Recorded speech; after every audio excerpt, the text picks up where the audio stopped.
বাংলাদেশের সেনাবাহিনী প্রধান জেনারেল ওয়াকারুজ্জামানের অতি বিতর্কিত যে বক্তব্য, তার উপর একটা আলোচনা করেছি এবং সেখানে আমি এটা তুলে ধরেছি যে ওয়াকারের বক্তব্য পুরোটাই বাংলাদেশের স্বার্থের পরিপন্থী এবং তিনি সামরিক ইউনিফর্ম পরে বাংলাদেশের রাজনীতিতে নাগ। আজ আমি খুবই উদ্বিগ্ন, মনটা খুব খারাপ। জানি এসব আলোচনা করে খুব একটা লাভ হবে না। বদমাশগুলো, শয়তানগুলো যেটা করতে চায় সেটা করে যাচ্ছে এবং করবে, এবং জনগণের এক অংশ এই শয়তানগুলোকেই দেশপ্রেমিক মনে করে আবার আগের মতোই ঠকবে। তাই তবু বলতে হয়, বিবেকের তাড়নায় আমি খুব একটা আশাবাদী নই। তবে আমি আবার বলছি, একটু যদি আমাকে বিশ্বাস করেন, আমার বয়স এবং অভিজ্ঞতার, যেটা নিয়ে আমি কাজ করেছি, তার যদি 2 পয়সা দাম থাকে আপনাদের, আমার অনুষ্ঠানটা একটু দেখেন। আমি অল্প কথাই বলবো। আজকে মূল বক্তব্য হচ্ছে ওয়াকারুজ্জামান, সেনাপ্রধান জেনারেল ওয়াকারুজ্জামান যে ভারতের এবং আওয়ামী লীগের একজন একনিষ্ঠ সেবক ও দালাল, এটা নিয়ে যাদের সন্দেহ আছে তারা ইচ্ছা করলে আমার অনুষ্ঠান দেখলেও দেখতে পারেন।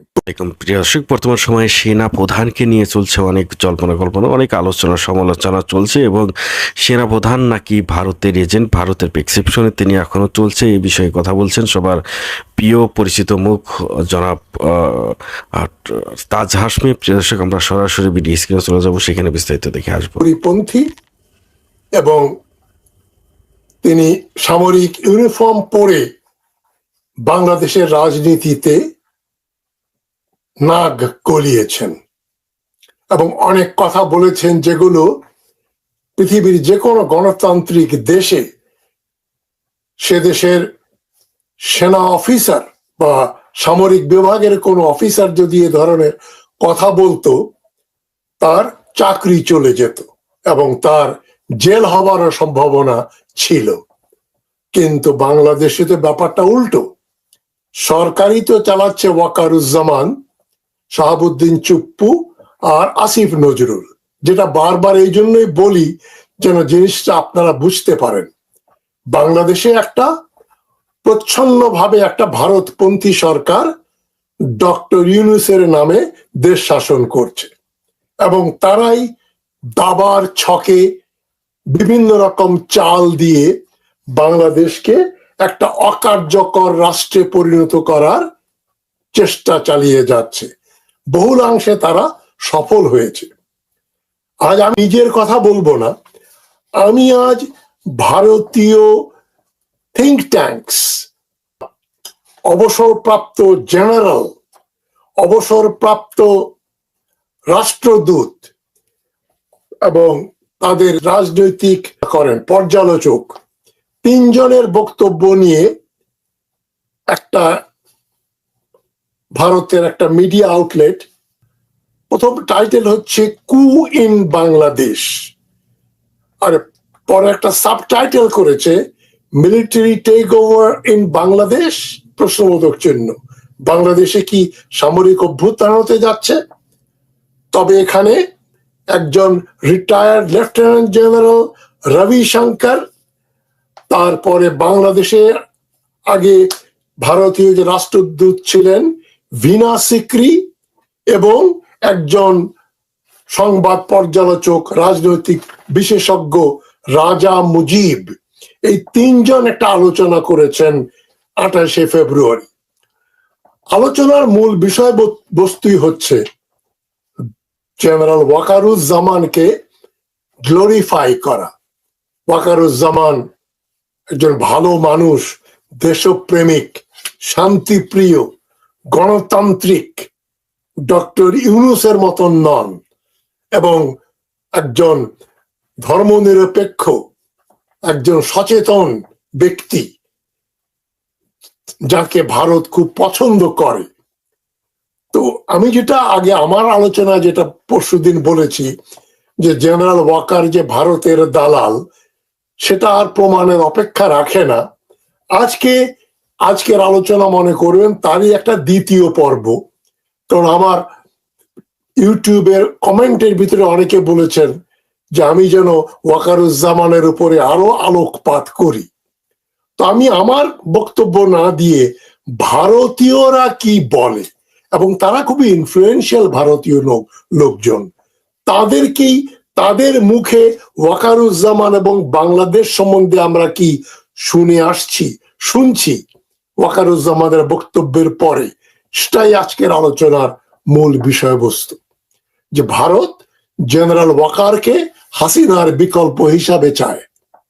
হাসিনা তো আসতে পারবে না তারা জানে, তবে হাসিনার বদলে জেনারেল ওয়াকারের এখন বাংলাদেশে ক্ষমতা দখল করা দরকার, এটাই তাদের মূল প্ল্যানিং, মূল বক্তব্য।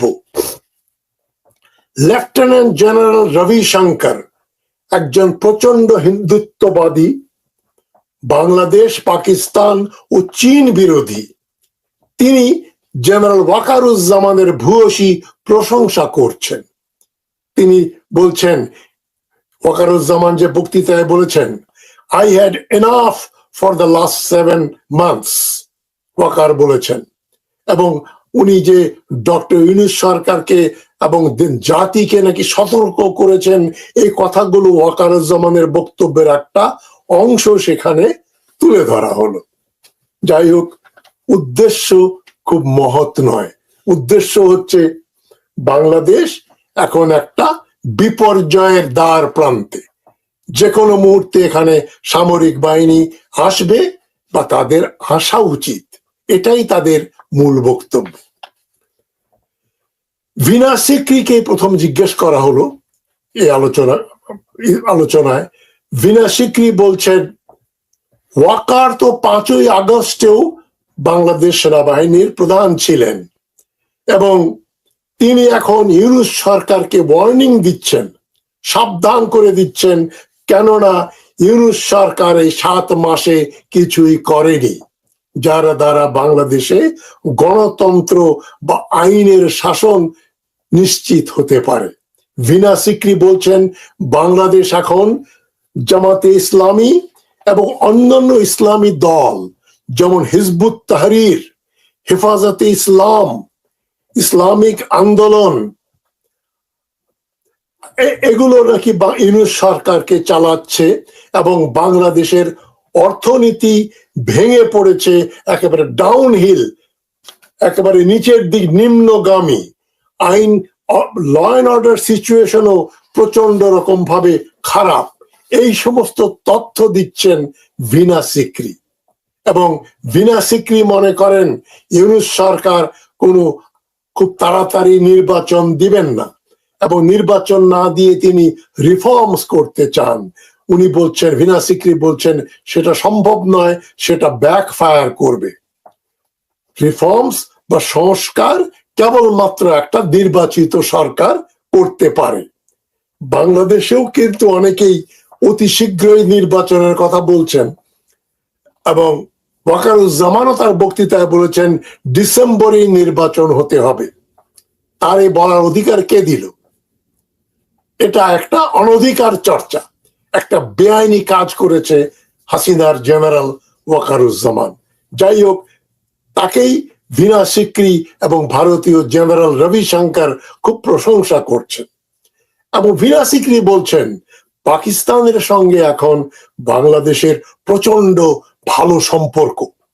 আইএসআইর জেনারেলরা এখন বাংলাদেশে আসছে, এবং ভিনা সিক্রি যখন খালেদার দ্বিতীয় টার্মে এখানে অ্যাম্বাসেডর, হাই কমিশনার ছিলেন, বলছেন অবস্থা সেই 2001 থেকে 2006 সালের মতো। জামাত, আইএসআই এরাই এখন বাংলাদেশ চালাচ্ছে, যেভাবে খালেদার দ্বিতীয় টার্মে তারা চালিয়েছিল। এবং মিলিটারি এখন সরকারের উপরে প্রচন্ড চাপ দিচ্ছে। ভিনা সিক্রি বলতে চাচ্ছেন, বাংলাদেশে যে কোনো মুহূর্তে একটা সামরিক অভ্যুত্থান ঘটে যেতে পারে, এবং এই সামরিক অভ্যুত্থানটাকে তারা ওয়েলকাম করবেন, তারা এটাকে একটা ভালো কাজ বলে গণ্য করবেন। এটা ভিনা সিক্রির বক্তব্যে পরিষ্কার। এবং রিটায়ার্ড লেফটেন্যান্ট জেনারেল রবিশঙ্কর, তিনি বলছেন বাংলাদেশে একটা অশনি সংকেত দেখতে পাচ্ছি। তিনি বলছেন বাংলাদেশে এখন রাজনৈতিক, অর্থনৈতিক, আইন ও বিচার ব্যবস্থা, সামাজিক, সংখ্যালঘু এবং Jio political crisis, international crisis, এতগুলো ক্রাইসিসে বাংলাদেশ ভুগছে। আমি আবার রিপিট করি, জেনারেল রবিশঙ্কর বলছেন political, economic, law and order, societal, minority, geopolitical and international crisis, এবং এর মূল খেলোয়াড় হচ্ছে চায়না এবং পাকিস্তান। এবং বলছে যে বাংলাদেশে এখন ছাত্রদের আন্দোলন শুধু না, তারা হরতাল করছে, ধর্মঘট করছে, ব্যাংকাররা ধর্মঘট করছে, এবং ব্যাংকের নন পারফর্মিং এই যে লোন যেগুলো ওভার ডিউ, সেগুলো রিপেমেন্ট হচ্ছে না, এবং ইকোনমি কলাপস করেছে। বাংলাদেশের অর্থনীতি নাকি কলাপস করেছে। এখন বাংলাদেশে $20 বিলিয়ন বেশি এখন ফরেন এক্সচেঞ্জ আছে, রিজার্ভ আছে। তা সত্ত্বেও লেফটেন্যান্ট জেনারেল রবিশঙ্কর বলছেন অর্থনীতি ভেঙে শেষ, এবং ভারত বিরোধিতা এবং হিন্দু বিরোধিতা এখন নাকি তুঙ্গে উঠেছে বাংলাদেশে। এবং তিনি ওয়াকারুজ্জামানকে খুব বাহবা দিচ্ছেন, খুবই প্রশংসা করছেন যে উনি খুবই যুক্তিসম্মত কথা বলেন, খুবই বিবেচক, এবং তিনি বহু লোকের জীবন রক্ষা করেছেন। এবং তিনি এখন বক্তব্য দিচ্ছেন, কেননা ডক্টর ইউনূস তার যে কাজ, সে কাজ করছেন না, সেই কাজ এখন জেনারেল ওয়াকারুজ্জামান করবেন, এটাই বলছেন জেনারেল রবিশঙ্কর। এবং ওয়াকার হয়তোবা নেক্সট জিয়াউর রহমান বা জেনারেল এরশাদ হিসাবে এখানে বাংলাদেশে রাজনৈতিক অঙ্গনে আবির্ভূত হবেন। মানে তারা কায়মনো বাক্যে তারা বলে যাচ্ছে ইউনূস সরকার ফেল করেছে, বাংলাদেশ ইসলামী জঙ্গি রাষ্ট্র, এবং এখানে ওয়াকারুজ্জামান ক্ষমতা দখল করবেন, এটা সময়ের ব্যাপার মাত্র। রাজা মুজিব নামে একজন মুসলমান ভারতীয় কলামনিস্ট, সাংবাদিক, তিনি বলছেন I won't be surprised if a coup takes place tomorrow.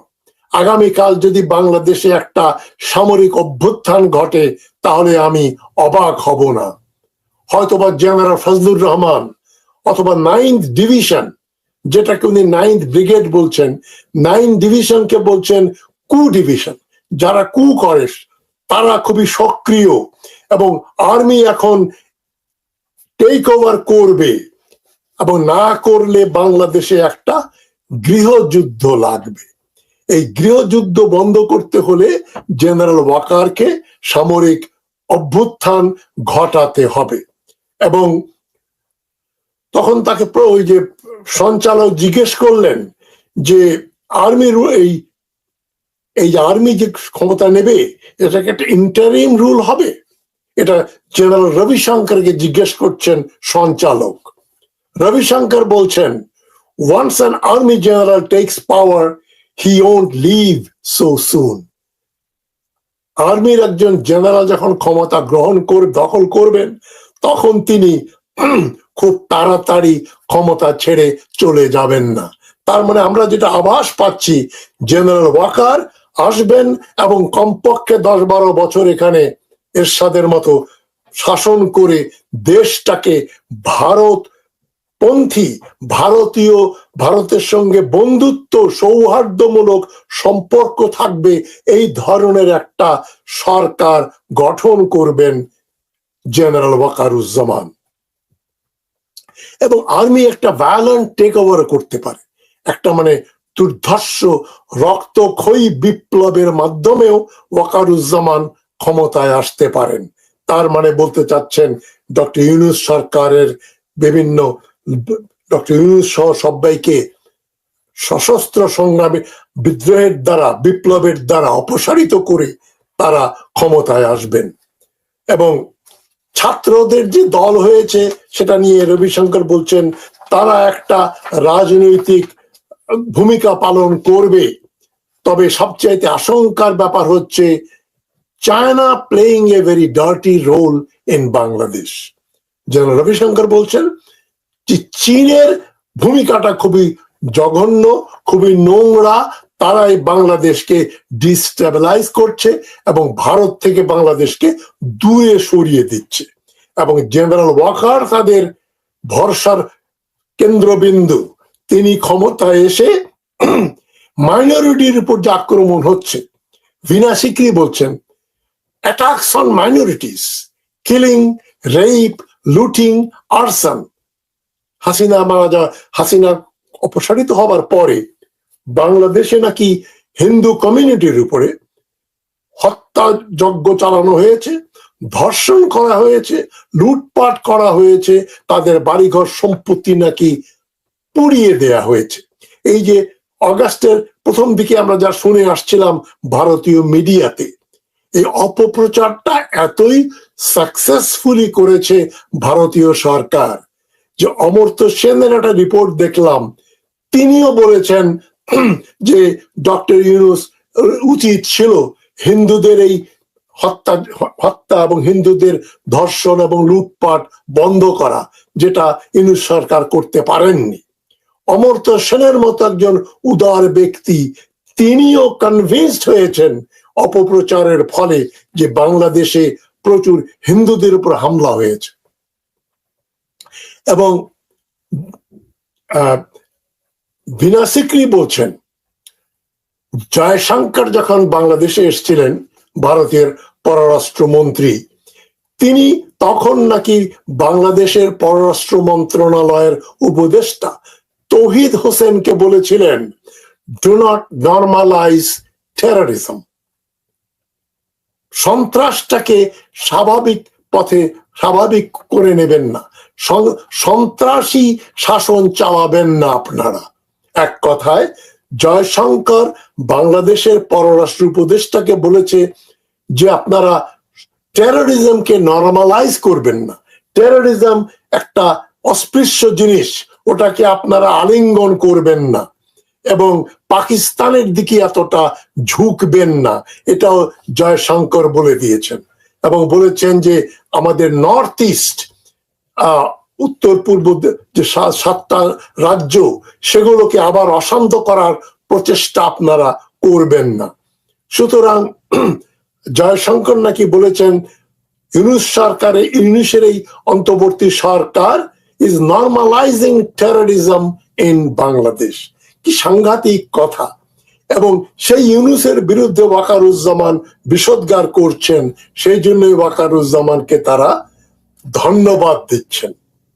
এবং ভিনা সিকরি বলছেন যে ভারত বাংলাদেশের জন্য প্রচুর ধৈর্যের পরিচয় দিয়েছে, তাদের ধৈর্যের বাঁধ এখন ভেঙে যাওয়ার পর্যায়ে চলে এসছে।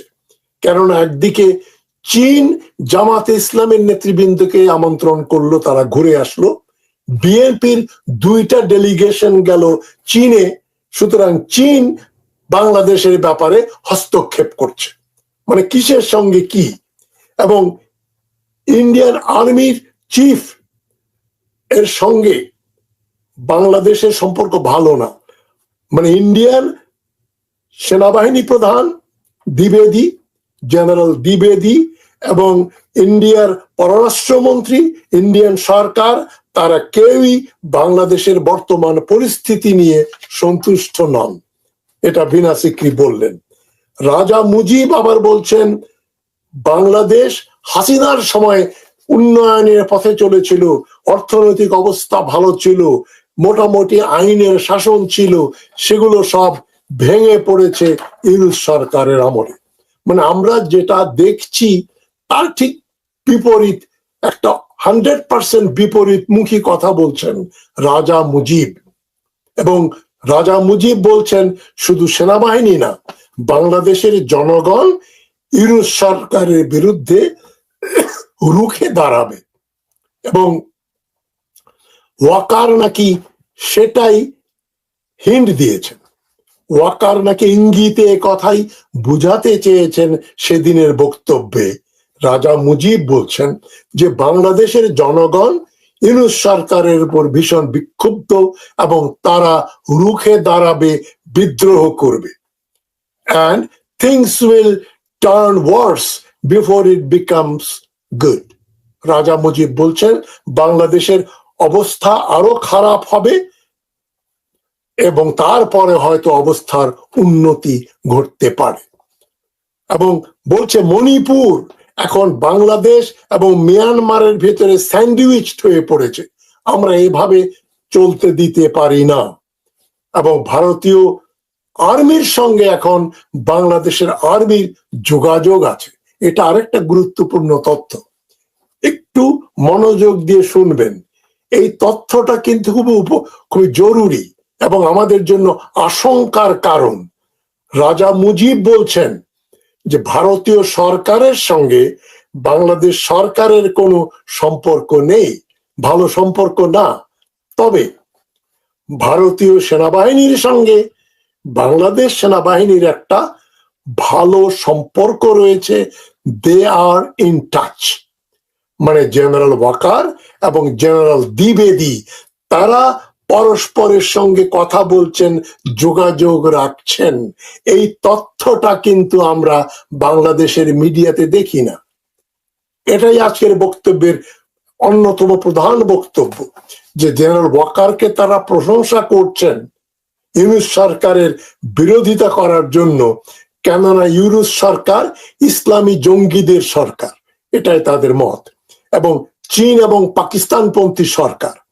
একমাত্র ভরসার স্থল হচ্ছে জেনারেল ওয়াকারুজ্জামান, এবং তার সঙ্গে ভারতীয় সেনাবাহিনীর একটা আন্ডারস্ট্যান্ডিং রয়েছে, ভালো সম্পর্ক রয়েছে।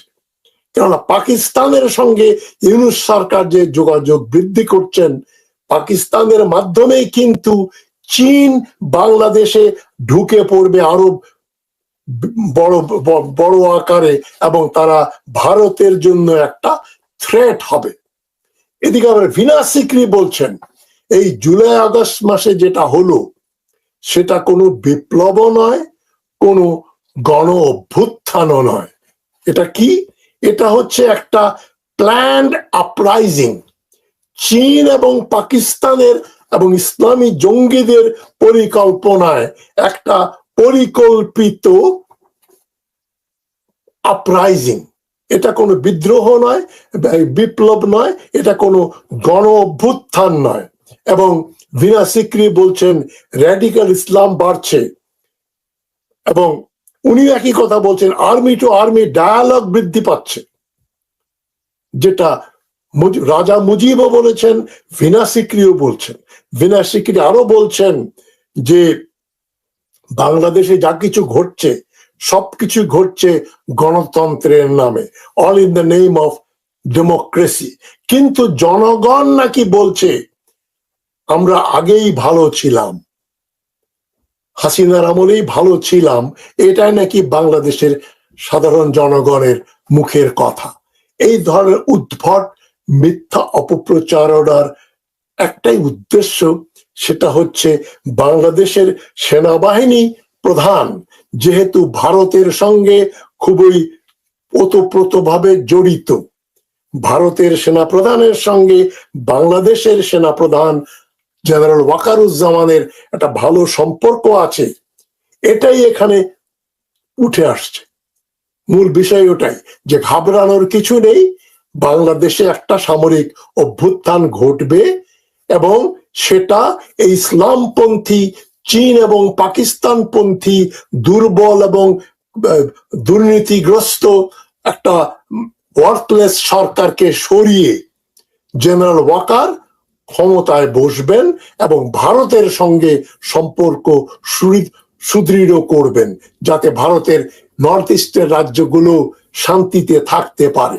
এবং এদিক দিয়ে তারা খুব সন্তোষ প্রকাশ করেছেন যে ওয়াকারুজ্জামান ভালো মানুষ এবং তিনি ভারতীয় সেনাবাহিনীর প্রধানের সঙ্গে নিয়মিত যোগাযোগ রেখে যাচ্ছেন। সুতরাং তাদের কথা মতো আমরা যে কোনো দিন জেনারেল ওয়াকারের নেতৃত্বে বাংলাদেশে একটা ভারতপন্থী সামরিক অভ্যুত্থান হবে, এই কথাটাই শুনতে পাচ্ছি। এমত অবস্থায় কি করা দরকার? কোমর ভাঙা ইউনূস সরকার কি করা উচিত? তাদের জেনারেল ওয়াকারুজ্জামানকে অবিলম্বে গ্রেপ্তার করে তার পুরনো পাপ এবং নতুন পাপের জন্য বিচার করে কোর্ট মার্শাল করে তাকে মৃত্যুদণ্ড বা যাবজ্জীবন কারাদণ্ডের মতো একটা বড় কারাদণ্ড দিয়ে একটা দৃষ্টান্তমূলক শাস্তি দিয়ে বাংলাদেশে ভারতপন্থীদের চিরতরে স্তব্ধ করে দেওয়ার একটা পরিকল্পনা যেন সরকার করেন, এটাই আমার বক্তব্য। তবে এটা এই সরকার করবে বলে মনে হয় না। ভারতীয়দের প্রভাব এখানে অনেক, এবং সরকার ভার্চুয়ালি তিনজনের সরকার, শাহাবুদ্দিন চুপ্পু, ওয়াকারুজ্জামান এবং আসিফ নজরুল। এখন ছাত্র জনতা যারা নতুন দল করেছো, তোমাদের এখন নিজেদের ভিতরে সংহতি সৃষ্টি করতে হবে এবং ওয়াকারুজ্জামানের পদত্যাগের দাবি করে তোমাদের রাস্তায় নামতে হবে। ভালো থাকবেন সবাই। দেশের সার্বভৌমত্ব ও গণতন্ত্র যেন নিশ্চিত হয়, এই কামনা। আসসালামু আলাইকুম। আজ আমি খুবই উদ্বিগ্ন, মনটা খুব খারাপ। জানি এসব আলোচনা করে খুব একটা লাভ হবে না। বদমাশগুলো, শয়তানগুলো যেটা করতে চায় সেটা করে যাচ্ছে এবং করবে, এবং জনগণের এক অংশ এই শয়তানগুলোকেই দেশপ্রেমিক মনে করে আবার আগের মতোই ঠকবে। তাই তবু বলতে হয় বিবেকের তাড়নায়। আমি খুব একটা আশাবাদী নই, তবে আমি আবার বলছি, একটু যদি আমাকে বিশ্বাস করেন, আমার বয়স এবং অভিজ্ঞতার যেটা নিয়ে আমি কাজ করেছি তার যদি 2 পয়সা দাম থাকে আপনাদের, আমার অনুষ্ঠানটা একটু দেখেন। আমি অল্প কথাই বলবো।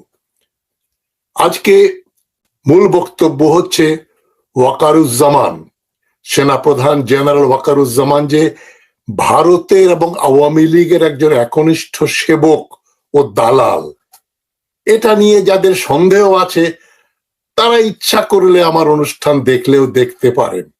যাদের সন্দেহ নাই তাদের দৃষ্টি আকর্ষণ করে বলছি যে এতে আমার কোনো সন্দেহ নেই। এবং আমি 5ই আগস্টে হাসিনা পালিয়ে যাবার সাথে সাথে দেশকে সতর্ক করেছিলাম যে জেনারেল ওয়াকার একজন ভারত ও আওয়ামীপন্থী খুনি, মিথ্যুক একজন ষড়যন্ত্রকারী, মুখোশের অন্তরালে তিনি একজন আওয়ামী, মূলত আওয়ামী, এবং আওয়ামী মানে ভারতীয় দালাল। ভারতের প্ল্যান বি কার্যকর করার জন্য যে সরকার গঠন করা হয়েছে, ডক্টর ইউনূসকে সেখানে দাওয়াত করে এনে উনি তার লোকজন নিয়ে সেখানে যোগ দিয়েছেন, যেটাকে আমি ইউনূস সরকার বলি না। আপনারা বলবেন হ্যাঁ ডক্টর হাশমি ইউনূস সরকারকে ইউনূস সরকার বলছেন না, কেননা এটা ইউনূস সরকার নয়, এটা ওয়াকারুজ্জামান ও আসিফ নজরুলের সরকার তথা ভারতীয় আওয়ামীদের সরকার। আসিফ নজরুল যদি সত্যি সত্যি ভারত আওয়ামী বিরোধী হতো তাহলে বহু আগেই তাকে আয়না ঘরে নিশ্চিহ্ন করে দেয়া হতো। কিন্তু আসিফ নজরুল তো নিরাপদে হাসিনার আমলে টকশো করে যাচ্ছেন, সুন্দর সুন্দর কথা বলেছেন, হাসিনা বিরোধী কথাও বলেছেন। এগুলো বি টিমের লোকজন। হাসিনা বিরোধী যারা যারাই কথা বলেছেন সবাই দেশপ্রেমিক, এ টিমের লোক নয়, তারা বি টিমের লোক, হাসিনার লোক। যাই হোক, ওয়াকার এক সূক্ষ্ম পরিকল্পনাকারী। দেশে হাসিনা পালিয়ে যাওয়ার পরেই উনি যেটা করলেন, তিনি নিজেই স্বীকার করেছেন যে 600-700 জনকে উনি আশ্রয় দিয়েছিলেন, লুকিয়ে রেখেছিলেন, তারপরে তাদেরকে উনি ছেড়ে দিয়েছেন, যেটা তার অনধিকার চর্চা। তিনি সেনাবাহিনীর মানুষ, তিনি দেশ রক্ষা করবেন। একটা রাজনৈতিক সরকার বদলে যাবার পরে তাদের কোন লোক কোথায় যাবে, কাকে কে মারতে আসবে, তাদের তো নাম জানারই কথা না। উনি কেন এগিয়ে আসবেন তাদের রক্ষা করতে? উনি কেন বিমান বাহিনীর বিমান দিয়ে খুনি হাসিনাকে দেশের বাইরে পাঠিয়ে দেবেন? তিনি হাসিনাকে ঢাকা ক্যান্টনমেন্টে আশ্রয় দিতে পারতেন, যাতে তাকে কেউ হত্যা না করে। এবং ডক্টর ইউনূস যদি সত্যি সত্যি সরকার প্রধান হতেন, তাহলে তার কাছে ওয়াকারুজ্জামান স্যালুট দিয়ে ডক্টর ইউনূসের হাতে ওই লিস্টিটা দিতেন, বলতেন যে গ্যারিস ক্যান্টনমেন্টের অমুক অমুক জায়গায় অমুক অমুক লোককে আমি রেখেছি, আপনি ওদেরকে পুলিশ কাস্টাডিতে নিয়ে নিন, এদের রক্ষা করার দায়িত্ব সেনাবাহিনীর নয়। তো সুতরাং সেটাও আকার করেননি। তাতেই বোঝা যায় তার পরিকল্পনা কি। এবং রাওয়া নামে একটা যে ক্লাউনদের জায়গা আছে, বাংলাদেশের সবচাইতে ভালো জমিগুলো নামমাত্র মূল্যে যারা ভোগ করে যাচ্ছেন, এবং আরো হবে, আরো যাবে, চিন্তা করবেন না। অলরেডি ওই যে পূর্বাচলে ওদের কয়েক হাজার একর জমি দিয়ে সেখানে মানে হলিউডের মতো বা ফ্রান্সের মতো বা জার্মানির মতো বা কানাডার মতো সুন্দর সুন্দর সবাব তৈরি করে সেনাবাহিনীর retired brigadier colonel, major general, lieutenant জেনারেলদের থাকার জন্য মানে একেবারে বালাখানা তৈরি করা হয়েছে। সে রাওয়াতে দেখলাম ওয়াকারুজ্জামান বক্তৃতা দিচ্ছেন, পাশে একজন নাম বলবো না ক্লাউনের মতো স্যালুট দিচ্ছে, হাততালি মারছেন। রাওয়াত দখল করা জায়গার রক্ষণাবেক্ষণকারী, তাদের প্রতি আমার বিন্দুমাত্র সহানুভূতি নেই। তারা দেশের সুবিধাবাদী একটা, সুবিধাভোগী একটা প্যারাসাইট শ্রেণী। এই প্যারাসাইটদের ক্লাবে গিয়ে আরেক প্যারাসাইট ওয়াকারুজ্জামান বক্তৃতা দিলেন এবং তিনি বললেন যে আমাকে, সেনাবাহিনীকে এবং সেনাপ্রধানকে কেন লোকজন, কিছু লোক এত ঘৃণা করে। আপনি বোঝেন না কেন ঘৃণা করে? সত্যি সত্যি বোঝেন না, নাকি রাওয়াতে ক্লাউনদের সামনে আপনি এই কথা বলে তাদের সহানুভূতি অর্জন করছেন? কি বলবো, আপনার বক্তব্য শুনে আমার রক্ত টকবক করেছে, বয়েল করেছে। কিন্তু আবার দুঃখে ভারাক্রান্ত হয়েছি যে এই লোককেই তো বাংলাদেশের অনেক লোক মনে করে আহা হা হা হা, কি দেশপ্রেমিক জেনারেল রে। এই মুহূর্তে এই লোক না হলে তো দেশে বহু লোক হত্যা, নিহত হতো। জানটা বাঁচিয়ে দিয়েছে, জাতিকে বাঁচিয়ে দিয়েছে। এই ফেসবুকে, ইউটিউবে আমি শুনেছি, সর্বত্র কমেন্ট করেছেন। যারা আমার বক্তব্য শুনছেন তারাও হয়তো বলবেন এই বেটা কি বলে রে বাবা, ও কত ভালো লোক, সে দেশকে রক্ষা করেছে, হাসিনাকে পার করলে কি হবে। এবং তাই আমি মনে করি বাংলাদেশের কপালে আরো বহু দুর্দশা ও বহু কষ্ট আছে। তবে আমি তবুও, মানে এটা ফল হবে না, তবুও আমি বলছি যারা দেশকে ভালোবাসেন তারা এই সমস্ত জেনারেলদেরকে রুখে দাঁড়ান, রুখে দাঁড়ান। আমার কথা বিশ্বাস করলে, ওয়াকার বলছেন, আমার কথা বিশ্বাস করলে আপনাদের কোনো ক্ষতি হবে না, বরং লাভ হবে। তিনি নাকি দেশকে একটা সুন্দর জায়গায় রেখে যাবেন এবং 7 মাসে যা হয়েছে তিনি বলছেন এনাফ ইজ এনাফ, 7 মাসে অনেক হয়েছে। এটা তো রাজনৈতিক বক্তব্য। আপনি একজন ইউনিফর্মধারী হাসিনার ফুফাতো বোনের হাজবেন্ড, ওটাই আপনার বড় পরিচয়। আপনি একজন সামরিক অফিসার, আপনি কেন রাজনীতিতে কোথায় কাকে রেখে যাবেন? আপনি বরং সেনাবাহিনীর ভেতরে শৃঙ্খলাটা রাখেন। যে আয়নাঘর আপনি বন্ধ করতে পারেননি, সে আয়নাঘরের রং পালিশ করে এখন আয়নাঘরের চেহারা বদলিয়ে দিয়েছেন, এগুলো আপনার অন্যায়। আপনি আয়নাঘর জানতেন না, সেটা আপনার অপরাধ এবং ইচ্ছাকৃতভাবে সে অপরাধ আপনি করেছেন। সেনাবাহিনীকে আক্রমণ করবেন না, কেন করে?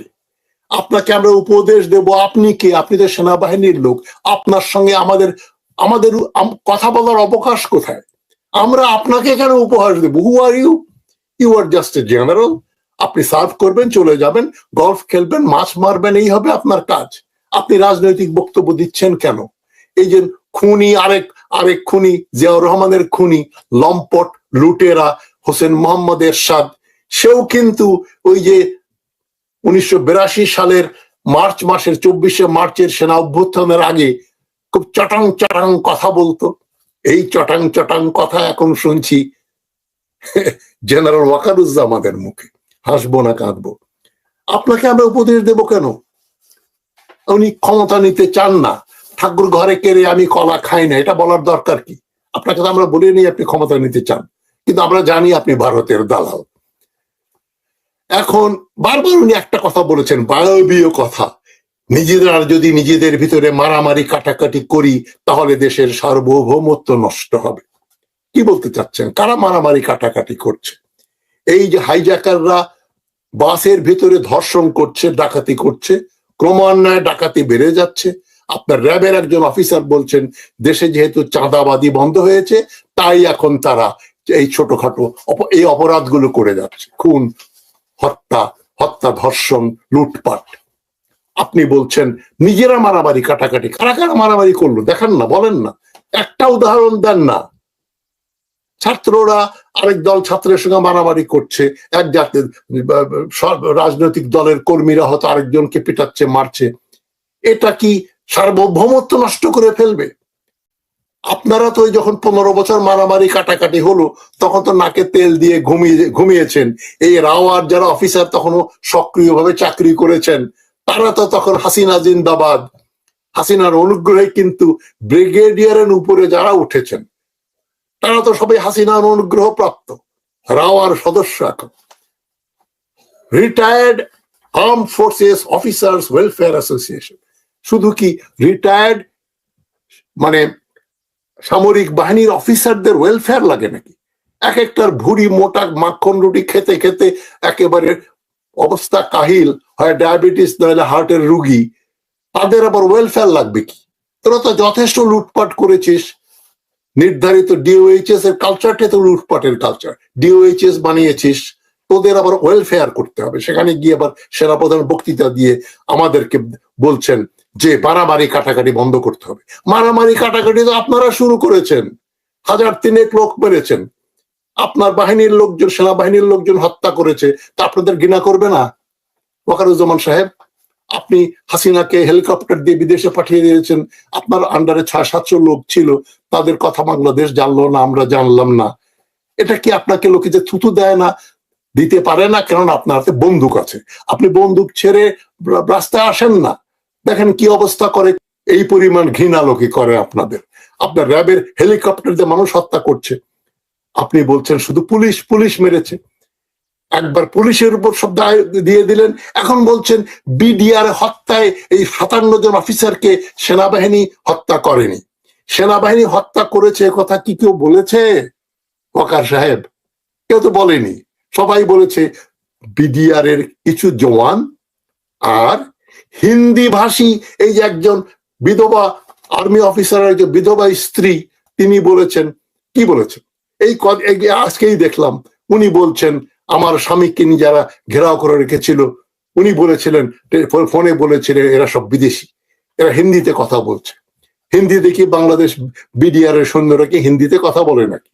এই যে জুলাই আগস্ট মাসে যে ছাত্র হত্যা করলো এবং এই যে আয়না ঘরে যে নিয়ে যাদের আক্রমণ করা হলো, যাদের আটকে রাখা হলো, তারাই তো বলেছেন যে সেখানে হিন্দিতে কথা বলতো, অফিসাররা ইন্টারোগেট করতো। এটা কি বাঙালি অফিসাররা বলেছে? ওটা তো ভারতীয় সেনাবাহিনী। আপনার ক্যান্টনমেন্টের ভিতরে রয়ের অফিস ছিল কচু খেলা খেতেন আপনার এই যে ডিজিএফআই অফিসের উপরে, আপনি জানতেন না? ওয়াকার সাহেব জানতেন, কিন্তু আপনি তো একই দলের লোক, আপনি আওয়ামী পন্থী এবং আপনি ভারতপন্থী। সুতরাং আপনি হাসিনাকে টিকিয়ে রেখেছেন, হাসিনাকে নিরাপদ আশ্রয়ে পাঠিয়ে দিয়েছেন। যেদিন দেশে একটা গণতান্ত্রিক সরকার আসবে আপনাকেও কিন্তু ঝুলাবে, ভুলে যাবেন না ওয়াকার সাহেব। আপনি দেশকে রেখে যাবেন, আপনি কি কোন মহাপুরুষ? দেশ কি আপনি দেশের একজন সরকারি সামরিক অফিসার, আপনি দেশকে রেখে যাবেন কি? আপনি কি কোনো জাতীয় নেতা নাকি? আপনি তো তেনাও নন, নেতাও নন। দেশ দেশ করছেন আপনি, আপনার আর্মির কথা বলেন, ইউনিটের কথা বলেন, এগুলোর কথা বলেন। আপনি কোনো রাজনৈতিক ব্যক্তিত্ব নন। আর আপনি মন্তব্য করছেন যারা বিডিআর কে হত্যা করেছিল বিডিআর এর জওয়ানরাই করেছিল, যারা অপরাধ করেছিল তাদেরই বিচার হয়েছে, এটা নিয়ে আর কথা বলার কোনো অবকাশ নেই। কি উদ্ভট কথা বলছেন জেনারেল সাহেব। আপনি আবার বলছেন বিডিআর হত্যার একটা কমিশন গঠন করা হয়েছে, যেই কমিশন দেখবে রাজনৈতিক ব্যক্তি ও বাইরের শক্তি ছিল কিনা, মানে আওয়ামী লীগাররা সেখানে বিডিআর হত্যায় সক্রিয়ভাবে অংশগ্রহণ করেছিল কিনা। আমরা সবাই জানি না আওয়ামী মানে কাদের কাদের কি রোল ছিল, তাদের কাছে টেলিফোন নাম্বার ছিল, তারা টেলিফোন করছে, হাসিনা ওদেরকে ডেকে নিয়ে লগ বুকে সাইন না করিয়ে ইন্টারকন্টিনেন্টাল থেকে লাঞ্চ এনে তাদেরকে খাইয়েছিল গণভবনে। ভুলে গেলেন নাকি? আপনার হাসিনা, আপনার আত্মীয়। তো কমিশন বের করবে, কমিশনের রিপোর্ট বের করার আগেই ওয়াকারুজ্জামান সাহেব আপনি ছোট মুখে এত বড় কথা বলছেন কেন? যে শুধু বিডিআররাই হত্যা করেছে, এখানে বাইরের কেউ ছিল না, রাজনৈতিক শক্তি ছিল না, শেখ হাসিনা ছিল না। হ্যাঁ, এটাই তো বলতে চাচ্ছেন আপনি নাকি? শেখ পরিবারের যাদের নাম আমরা শুনি তারা কেউ ছিল না, তাই তো বলতে চাচ্ছেন নানক ছিল না বা আর কেউ ছিল না। এটা বলার অধিকার আপনাকে কে দিল? এত বড় কথা আপনি কোত্থেকে জানেন কি কারা হত্যা করেছে আর কারা হত্যা করেনি? আমরা একতাবদ্ধ থাকলে আমরা সমস্যার সমাধান করব, ডানে বামে দৌড়াদৌড়ি করে লাভ হবে না। এসব ফালতু কথা আপনি বলেন, প্রাইভেটলি বললেই ভালো হতো। আপনি বলেছেন এখানে এত মিডিয়া রয়েছে, মিডিয়া না থাকলেই ভালো হতো। আপনার ষড়যন্ত্রমূলক কথাবার্তা যেগুলো অ্যাক্টিভ এবং রিটায়ার্ড মিলিটারি অফিসাররা শুনতে ভালোবাসে, সেগুলো তো আপনার ক্যান্টনমেন্টে বলেনি। রাওয়ার ওখানে গিয়ে চুপচাপ বলতেন যে ভয় পেও না বাবা, ভারত হামারা সাথ মে হ্যায়, ভারত হামারে সাথ হ্যায়, হাসিনা হামারে সাথ মে হ্যায়, বাস এটা বলে ওদেরকে বলতেন মত ঘাবড়াও বেটে। হ্যাঁ, তা আপনি আবার বলছেন সাংবাদিকদের সামনে বলেছি, সাংবাদিক না থাকলেই ভালো হতো। দেখেন, ধানায় টানাই করবেন না। আমাদেরও বয়স, আপনার চেয়ে আমার বয়স বেশি, জানি আপনারা কি রোল প্লে করেছেন, এরশাদ কি রোল প্লে করেছে। আপনারা এরশাদেরই দোসর, আপনারা জিয়াউর রহমানের মতো আর্মি অফিসার হননি, হতেও পারবেন না। এবং সমস্ত অর্গানাইজেশন বিপর্যস্ত, কেবল সামরিক বাহিনীগুলো ডিসিপ্লিনের জন্য এখনো টিকে আছে। ডিসিপ্লিনের জন্য না, আপনাদের হাতে বন্দুক আছে, সুযোগ সুবিধা আছে, ডিওএইচএস আছে, আপনারা ইউএনএ পিস মিশনে পয়সা পান, সুতরাং আপনারা ভালোই আছেন, রুটি মাখন খাচ্ছেন, এই জন্যই ভালোভাবে টিকে আছেন, আর বন্দুক আছে হাতে। আইন শৃঙ্খলা পরিস্থিতি খারাপ, কেননা একজন আরেকজনের বিরুদ্ধে কথা বলছে। কি বলছেন আপনি? এটা কিসে, কে কার বিরুদ্ধে কথা বলছে বলে আইন শৃঙ্খলা অবস্থা খারাপ হয়েছে? আপনি বায়বীয় কথা বলেন না, মারফতি কথা বলা আর্মি জেনারেলের কাজ না। আর দেশের আইন শৃঙ্খলা পরিস্থিতির কথা বলবে হোম মিনিস্ট্রির চার্জে যিনি আছেন তিনি বলবেন, পুলিশের আইজি বলবেন, সেনাবাহিনীর প্রধান আইন শৃঙ্খলার কি অবস্থাতে আপনার কি? আপনি কেন এই কথা পাবলিকলি বলবেন? আপনার কি? আপনি তো রাজনীতিবিদ না। তাই অপরাধীরা নাকি সুযোগ গ্রহণ করছে, আইন পরিস্থিতির অবস্থা ভালো না, কারণ একজন আরেকজনের বিরুদ্ধে কাজ করছে, তাই চোর ডাকাতরা লুটপাট করছে। এবং পুলিশ, র্যাব, ডিজিএফআই অনেক ভালো কাজও করেছে, নিশ্চয়ই করেছে। তবে যারা খারাপ কাজ করেছে তাদের তো এখনো বিচার হয়নি, গ্রেপ্তারি হয়নি। যে কর্নেল আপনার ওই যে আবেদিন AK-47 দিয়ে গুলি করে মানুষ মারছে, আপনি মিথ্যাচার করলেন প্রথম দিন এসেই যে সেনাবাহিনী মানুষ হত্যা করে, পুলিশ হত্যা করেছে। আজ আপনি পুলিশের সঙ্গে এই যে বিডিআর এর জওয়ানদের দোষ দিচ্ছেন, আর কেউ হত্যাকাণ্ডে জড়িত ছিল না। কি চমৎকার চমৎকার কথা বলছেন আপনি, শুনে একেবারে বকটা ঠান্ডা হয়ে গেল। পুলিশ কাজ করছে না, তাদের বিরুদ্ধে মামলা আছে, তাই নাকি? সেই জন্য কাজ করছে না, নাকি তারা অপরাধী? তারপর আপনি মামলা তুলে নিতে বলেন। র্যাব, ডিজিএফআই আতঙ্কিত। কেন আতঙ্কিত? কেননা তারা মানুষ হত্যা করেছে, তাদের হাতে রক্ত রয়েছে, ক্যামেরার ফুটেজে রয়েছে, তাদেরকে গ্রেপ্তার করা হচ্ছে না। সুতরাং তদন্ত কমিশন সিদ্ধান্ত আসার আগেই সেনাপ্রধান বললেন বিডিআর এর সৈনিকরাই সমস্ত যা কিছু করেছে, এবং অলরেডি বিচার হয়ে গেছে। আপনারা মারামারি কাটাকাটি করবেন না। কারা মারামারি কাটাকাটি করছে? নাম টাম বলেন না, দুই চারটা আমরা শুনি। কারা কোথায় কখন মারামারি কাটাকাটি করছে বুঝিয়ে বলেন। আবার আপনি বলছেন পরে বলবেন আমি সাবধান করি নাই, তাই স্বাধীনতা সার্বভৌমত্ব নষ্ট হবে, তাই নাকি? আপনার বলার কি আছে?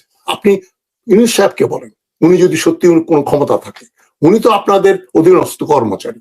ডক্টর ইউনূস, চপ্পু, আপনি আর আসিফ নজরুলের অনুগত, উনার হাতে কোনো ক্ষমতা নেই, কেবল সামরিক সদস্যরা এই দেশের জন্য কাজ করছে, তাই নাকি? এতে এরশাদের কথার প্রতিধ্বনি। আর বাদ বাকি সব আমরা কি, কিসের ভাই? আপনারাই সবকিছু করেন।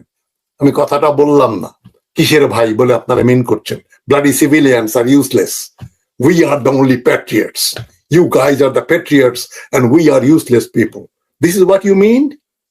সামরিক সদস্যরাই দেশের জন্য কাজ করছে, আপনারা তো জোর করে গায়ের জোরে বাড়িঘর দখল করে আরামায়াসে আছেন।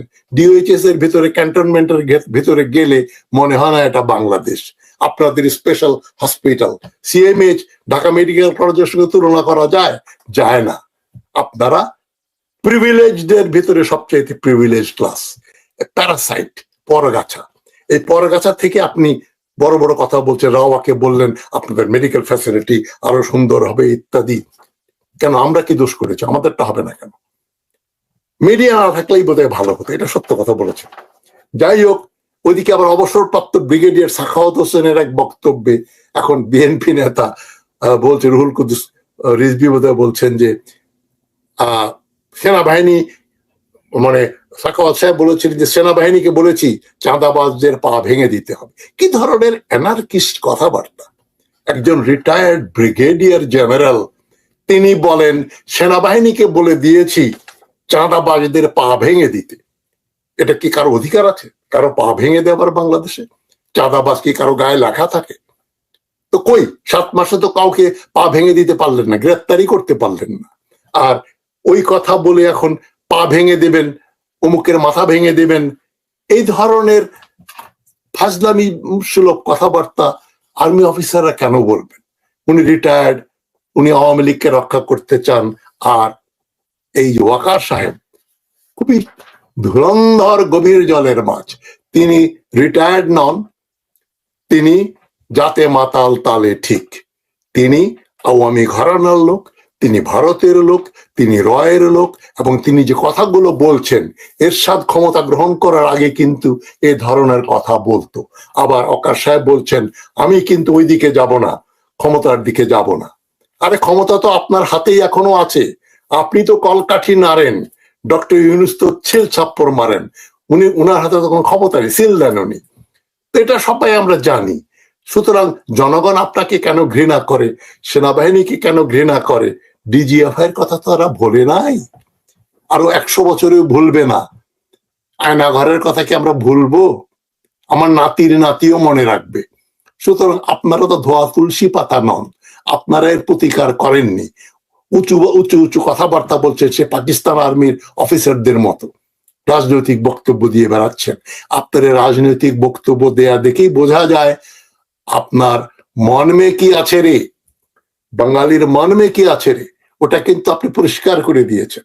মন মে এটাই আছে যে ভারতপন্থী একটা সরকার বসাতে হবে, দরকার হলে শেখ হাসিনা তো আসতে পারবে না, শেখ হাসিনার মতো আরেকজনকে আপনি খুঁজে বের করবেন, অথবা নিজেই সেই ভূমিকাতে নেমে পড়বেন, কিছুদিন ইউনিফর্ম পরে তারপরে ইউনিফর্ম খুলে দিয়ে খুল্লাম খুল্লা প্যার করেঙ্গে হাম দোনো, আপনারা রাজনীতিবিদও পেয়ে যাবেন, তাদের নিয়ে নির্বাচন বিসর্জন দিয়ে একটা দেশে আপনারা জরুরি অবস্থা করে সামরিক শাসন কায়েম করবেন। এই যে মারামারি কাটাকাটির কথা যে বলছেন, আমি এখন আশঙ্কা করছি যে আপনার এই কথার পরে দেশে সত্যি সত্যি মারামারি কাটাকাটি লাগবে, তারপরে আপনারা অনিচ্ছা সত্ত্বে ক্ষমতা গ্রহণ করবেন। এই থোর বড়ি খাড়া, খাড়া বড়ি থোর, এইভাবে চলবে না। জনগণ কিন্তু এখন অনেক সচেতন, 20-25 বছরের ছেলেরাও অনেক সচেতন। তারা আপনি ক্ষমতা দখল করলে এরশাদকে যেমন সালাম দিয়েছিল ওই সালাম কিন্তু দেবে না। এরশাদের কথা আপনি চিন্তা করবেন না, এরশাদ টিকে গিয়েছিল 9 বছর, আপনি 9 দিন টেকেন কিনা বলা মুশকিল। তবে ভারতীয় অনুগ্রহে আপনি অনেক কিছু করবেন। মারামারি কাটাকাটি বলছেন যে মারামারি কাটাকাটি হয়তো করার আপনার ইচ্ছা আছে, ক্ষমতা নেওয়ারও ইচ্ছা আছে, ওই জন্য আগে ভাগেই আপনি সবার উপর দোষ চাপিয়ে দিলেন। এটা খুবই দুর্ভাগ্যজনক ব্যাপার। তবে আমি আশা করব যারা নতুন প্রজন্মের 40-এর নিচে যাদের বয়স, তারা একটু চিন্তা করে দেখবেন। আমার দায়িত্ব কথা বলার, আমি বলে গেলাম। ভালো থাকুন। আসসালামু আলাইকুম।